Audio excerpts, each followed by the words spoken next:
अस्सलाम वालेकुम नाज़रीन, मैं हूं शेख रहमत अली, आप देख रहे हैं क्राइम टुडे न्यूज़। मुजाहिद हाशमी साहब, जब जो है कल जो है मिलादुन नबी मनाने के नाम पे जो है कल बड़े पैमाने पे जुलूस निकाले गए, डीजे निकाले गए, नाच गाना किया गया और मसाजिदों में अज़ां हो रही थी, नमाज हो रही थी और वहीं पर जो है बड़े पैमाने पे जुलूस निकाला गया और इस पर उलेमाए दीन खामोशी इख्तियार किए हुए हैं, जबकि आप सल्लल्लाहु अलैहि वसल्लम की आंखों की ठंडक नमाज बताई गई है, लेकिन वो आंखों की ठंडक नमाज को छोड़कर उनके गुलाम होने की जो है जो बातें जिस तरह से की जा रही थी, इसको आप कितना मुनासिब समझते हैं और इसका असर आने वाले जनरेशन पे क्या पड़ेगा? और जो गैर कौम जो थी वो अपने मज़हब को मजबूत करने के वास्ते हर तरह की काम कर रही है और दूसरी तरफ हमारे ये नौजवान इस तरह की हरकतों में मसरूफ़ है, इसको आप किस नज़र से देखते हैं और इसमें उलेमाए दीन की कितनी गलती है और इसके जिम्मेदार कौन है? औज़ु बिल्लाहि मिनश शैतानिर रजीम, बिस्मिल्लाहिर रहमानिर रहीम, नहमदुहु व नसल्ली अला रसूलिल करीम, अम्मा बाद। व क़ाल अल्लाहु तआला फ़िल क़ुरआनिल मजीद वल फ़ुरक़ानिल हमीद, इन्नल्लाह युग़य्यिरु मा बिक़ौमिन हत्ता युग़य्यिरु मा बिअनफ़ुसिहिम। खुदा ने आज तक उस कौम की हालत नहीं बदली ना हो जिसको ख्याल आप अपनी हालत के बदलने का। ये जिस अंदाज से कल आवारा और जाहिल लोगों ने जुलूस निकाल कर जिस किस्म करतबबाजी की है, नौजवान बच्चों ने जिस बेहुदा अंदाज का मज़ाहरा जो किया है और नौजवान लड़कियां और औरतें जो इसमें जुलूस में जो शामिल थीं, एक तरफ मस्जिद के जो है से अजान गूंज रही थी और अल्लाह के रसूल के इसके नाम पर, आपसे ताल्लुक़ के नाम पर, आपसे निस्बत के नाम पर लोग जो है पुंगियाँ बजाते हुए, सीटियाँ बजाते हुए मस्जिद के सामने नाच रहे थे, बाजा बजा रहे थे और ना उनको जो है अज़ान के तक़द्दुस का कुछ पासो लिहाज था, ना नमाज़ पढ़ने की तरफ उनका ध्यान जाता था। तो इसके लिए बस एक अपनी दिल की जो ख्वाहिश है, जो मर्ज़ी है कि ये गैरों की तरह हम भी जो है कुछ कर सकते हैं बताने के लिए ये भी इस तरीके से जो है इस किस्म के जुलूस के जो है लोग बाज़ाब्ता साजिश चला रहे हैं। इस साजिश के जो है आलाकार उल्मा किस्म के लोग भी हो रहे हैं, कुछ तंजीमें भी हो रहे हैं और ये साजिश जिसके जो ताने बाने यकीन इसराइल से मिलते हैं, राष्ट्रीय मुस्लिम मंच RSS से मिलते हैं। ये लोग इसको जो है वहाँ से पैसा भी आ रहा है, ये लोग अपने तरफ से पैसे भी खर्च करते हैं, कुछ सियासतदान इसमें मुलविस हैं, सरपरस्ती जिनको हासिल है। क्यों? जब तक लोग जितने जाहिल रहेंगे सियासतदानों को फ़ायदा होता रहेगा, जब तक लोग जाहिल रहेंगे उन उल्मा किस्म के लोगों की अक़ीदत में इजाफा होता रहेगा, उनके जो है बैंक बैलेंस में इजाफा होता रहेगा, उनकी जायदाद में इजाफा होता रहेगा, उनके चाहने वालों की तादाद में इजाफा होता रहेगा। अब रही बात ये कि जो है वो इस नाम पर कैसा लोग जो है करे या ना करे का माहौल जो बात है, तो अगर आप कोई 30-40 साल पहले अगर कोई कहें कि क्या ऐसा होता था, लोग ये कहते हैं कि हमने कभी नहीं देखा। तो बहरहाल जो है ये अपने आप को साबित करने के नाम पे हम करना ज़रूरी है, ऐसा करना जो है, ये जो एक जोकर किस्म के लोग जो होते हैं वो जो है मुख्तलिफ़ किस्म से जो है ऐसे बयानात करके लोगों को अपनी तरफ राग़िब कर लेते हैं। देखिए आपको एक मिसाल देता हूँ। एक मदारी होता है, आपने डुगडी की बचा के अपना जो है करतब दिखाकर, बंदर के करतब दिखाकर लोगों की जो तवज्जो अपनी तरफ मबजूल करवा लेता है। इसी तरह से एक जोकर भी होता है, अपने ज़बान के असर से लोगों के जहन फ़िक्र को अपनी तरफ राग़िब कर लेता है, लोगों पर उनके जहन फ़िक्र पर अपनी छाप भी छोड़ता है, अपनी बात को मनवा भी लेता है। तो ये है उलमा किस्म के जो लोग हैं, जाहिल लोग, तो अइम्मतुल कुफ्र जिनको कहना चाहिए।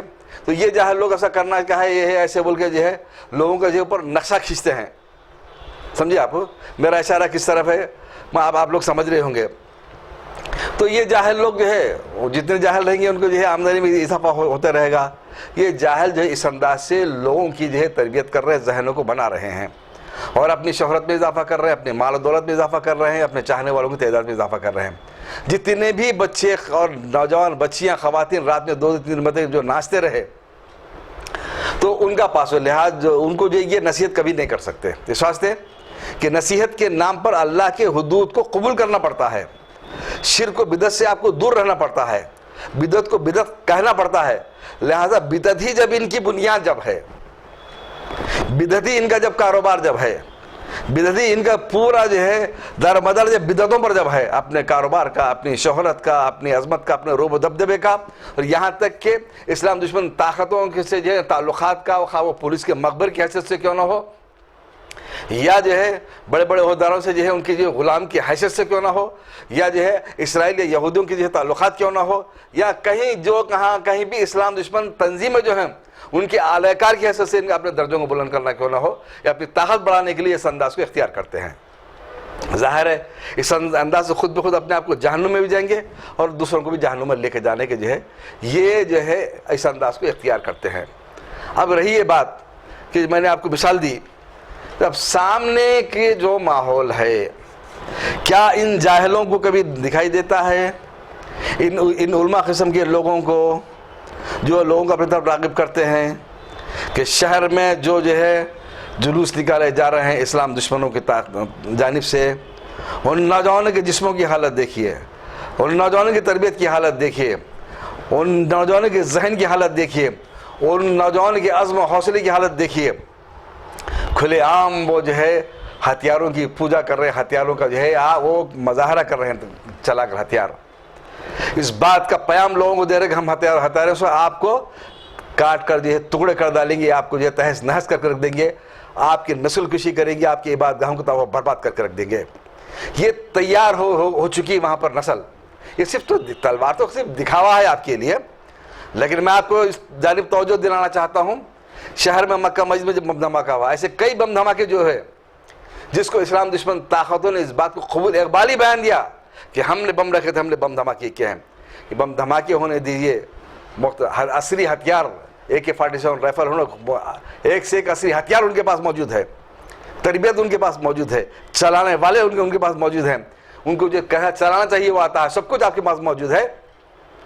मैं उन उलमा किस्म के जोकरों से मैं पूछना चाहता हूँ, जोकरो जब जो है ये तुम्हारा कत्ल आम होने के लिए जो है, जब ये रेला जब तुम्हारे पास आएगा, ये क़यादत जब आएगी तुमको तहस नहस करने के लिए, तो मैं पूछता हूँ, मैं आप तुमसे पूछता हूँ, क्या किसी के दामन थामने से ये सैलाब रुक सकेगा? किसी हमारा जो है हम किसी का दामन थामे, वो इनका दामन थामे हुए हैं, इनका दामन थामे हुए कि ये वसीला थामे हुए, ये वसीले और दामन के आपको जब काम आएंगे तब आप बर्बाद होकर बाहर जाएंगे। उसी तरीके से अगर कोई गुरोह ये समझता है महज दुआओं से इन मसलों को हल करना चाहिए, तो आप भी क़त्ल होकर रहेंगे, आप भी तबाह बर्बाद होकर रहेंगे। और अगर कोई इस बात के दावेदार हैं हम तो मुवहिद हैं, हम तो जो है बिदअत से बचते हैं, हम बचेंगे, आप भी नहीं बचेंगे। और अगर कोई ये समझता है हम कुरान का फ़हम दर्स इदराक रखते हैं और हम तो बहुत ही काबिल हैं, दानिश्वर हैं, तो आपका ये दानिश्वरी, आपका कुरान का फ़हम रखना आपके कुछ काम नहीं आएगा। फिर मुकाबला कैसा कर सकेंगे? मुकाबला करने के लिए आपको मैदान अमल में आना पड़ेगा। अल्लाह के रसूल सल्लल्लाहु अलैहि वसल्लम ने सहाबा इकराम ने तलवारों का मुकाबला तलवार से किया था। वो जब मैदान में आता, अल्लाह के रसूल सल्लल्लाहु अलैहि वसल्लम उससे पहले मैदान में निकले थे, उन्होंने अपने साथियों को तैयार किया था, उनके अज़्म को तैयार किया था, उनके हौसले को तैयार किया था, उनको जो है अल्लाह के रास्ते में जान माल कुर्बान, अपने औलाद को कुर्बान करने का जो उनको लिए तैयार किया था। आप क्या कर रहे हैं? आप जो है किसकी फौज तैयार कर रहे हैं? थालियां ठोकने वालों की, नाचने वालों की, सीटियां बजाने वालों की, और जो है अब और क्या कर रहे हैं आप? जो है अपने पुंगियां बजाने वालों की, गाड़ियों को स्टक करने वालों की, आटों को स्टक करने वालों की, ऐसे जो हिजड़ों की फौज आप तैयार कर रहे हैं, जाहिलों की फौज आप तैयार कर रहे हैं। इस सिलसिले में जो कुछ भी आइंदा जो हालात जो होंगे, आप तो कभी जो है मुहासिबा करना नहीं चाहते किन किन रियासतों में मुसलमानों का कत्ल आम कैसा हो रहा है। क्या इस रियासत में मुसलमानों का कत्ल आम नहीं हुआ? क्या इस किस्म के हौसला रखने वाले मुसलमान यहाँ पे गैर मुस्लिम मौजूद नहीं है? कि इस किस्म के तैयार रखने वाले यहाँ पर तंजीमें नहीं हैं?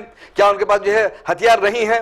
क्या उनकी तायद करने वाले यहाँ पर मुख्तलिफ किस्म के जो है ओहदेदार मौजूद नहीं है? यहाँ पर सब कुछ मौजूद है।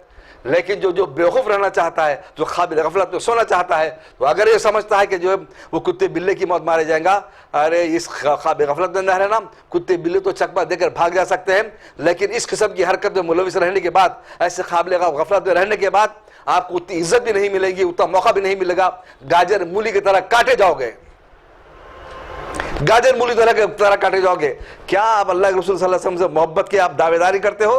क्या अल्लाह के रसूल को तो मुंह दिखाने के काबिल भी हो? जो करो अपने आप को जो है अल्लाह के रसूल का आशिक कहने वालों, शिर्क को इख्तियार करने वालों, बिदअतों को इख्तियार करने वालों, लोगों को जहालत में मुब्तला करने वालों, नचवाने वालों, अपने बेटियों को जो है रात रात भर बाहर फिराने वालों, नौजवानों के साथ जो है बच्चियों को और बच्चों को जो है फिराने वालों, क्या तुम्हारा अल्लाह के हुदूद का तुमको कुछ पासो लिहाज है? तुम्हारा कुरान से कुछ ताल्लुक भी है? अपने आप को कहते हैं कि हम ऐसे हैं वैसे हैं। एक जोकर, एक मदारी से बढ़कर तुम्हारी हैसियत कुछ भी नहीं है।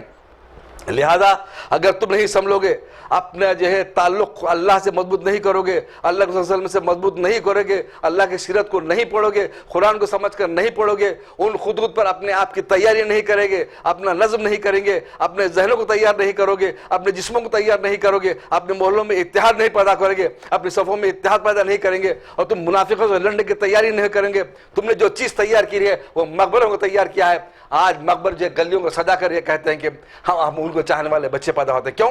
इनके ताल्लुकात पुलिस वालों से बड़े अच्छे हैं, हमारे कोई मसले हल होंगे, लिहाजा इनसे डर के रहो, दब के रहो। तो आज मैं पूछता हूं उन उलमा से, उन खतीबों से, मस्जिदों के, उन मस्जिद कमेटी के लोगों से पूछता हूं, क्या आपका कुछ पास लिहाज महल्ले में मौजूद है? क्या कुछ नौजवान आपको जो है इज्जत करने वाले, आपकी बात को मानने वाले हैं? नहीं है। उसके बरखिलाफ मकबरों की बातों को मानने वाले हैं, उनसे अकीदत रखने वाले हैं, उनसे मोहब्बत रखने वाले, उनकी ताज़ीम करने वाले हैं। इसलिए कि आप कभी जो है मैदान अमल में आते नहीं, कभी लोगों से जुड़ते नहीं, नौजवानों से मिलते नहीं, उनकी तरबियत करने की कोशिश करते नहीं, उनके जहन को बनाने की कोशिश करते नहीं, उनको जो है खतरा से आगाह करते तुम नहीं, और जो है उनके नज़्म नहीं करते, हालत का मुकाबला करने के लिए तुम तैयार करने की कोशिश भी नहीं करते। तुम वो लोग हो जो काबिज हो मस्जिदों पर, और तुम ऐसे काबिज हो कि मस्जिदों के जो है काबिज रहने के, तुम ओहदे पर रहने के तुम काबिल भी नहीं हो। तुम जो है कभी मस्जिदों को अल्लाह आमतुल मुस्लिमीन का बल्कि इंसानों का मरकज नहीं बना सके। बस मस्जिदों के है इमाम और मौजन की तनख्वाह देना, कुछ और जो कभी चुना दला देना, कलर करा देना, इसमें आपको बहुत बड़ा समझते हैं, आप अब बड़ा हीरो समझते हैं। आप क्या मुकाबला कर सकोगे हुकूमतों की साजिशों का, दुश्मनों की साजिशों का? तुम कब तैयार कर सकोगे अपने कौम को, अब अपनी मिलत को कब तैयार तुम कर सकोगे? इन आज़म मैं देखता हूँ ना खतीबों के पास है, ना मस्जिद के कमेटी के सुदूर के पास है, ना उन लोगों के पास है। मैंने जिनको देखा है, हो सकता कोई होंगे, लेकिन मैं अक्सर इस जो है इल्लत, इस बीमारी मुब्तला है, इस खौफ की बीमारी में, इन हालात में हम मुकाबला करने के काबिल नहीं हो सकते। लिहाजा अब भी वक्त है, समझ जाओ, न समझोगे तो मिट जाओगे। हैदराबाद वालों, तुम्हारी दास्तां तंग ना होगी दास्तानों में, इसीलिए कि तुमको तबाह करने के लिए लोग जो वोट लेने वाले आपको बेवकूफ़ रखना चाहते हैं, आपको जाहिल रखना चाहते हैं, उसी तरह के तरीके से मशाइखीन भी अपना आपको गुरविला बनाकर, आपको जाहिल रखकर आपसे माली मदद और एहतराम हासिल करना चाहते हैं। इसके लिए जब तक मैदान अमल में नहीं आएंगे आपकी हालत सुधरने वाली नहीं है। इसीलिए हालात को सुधरने के लिए आपको मोहल्ले वाली सतह पर छोटे छोटे हल्के बनाकर, 8-10 मस्जिदों की एक कमेटी बनाकर आपको काम करने की ज़रूरत है। अपने इत्तेहाद को मजबूत करने की ज़रूरत है, अपने सफ़ों को दुरुस्त करने की ज़रूरत है। और अगर नहीं करोगे, इस ताल्लुक़ इस अंदाज़ को इख्तियार नहीं करोगे, तो अल्लाह ही हम पर रहम फरमाए, करम फरमाए। सब समझ जाइए, सुधर जाइए इस निस्बत से जिसका आप जो है आप हवाला देते हैं। अल्लाह आपको इस बात को तौफीक दे, हम सबको तौफीक दे, हमसे काम ले। रब्बिग़फिर वरहम वअन्ता खैरुर राहिमीन।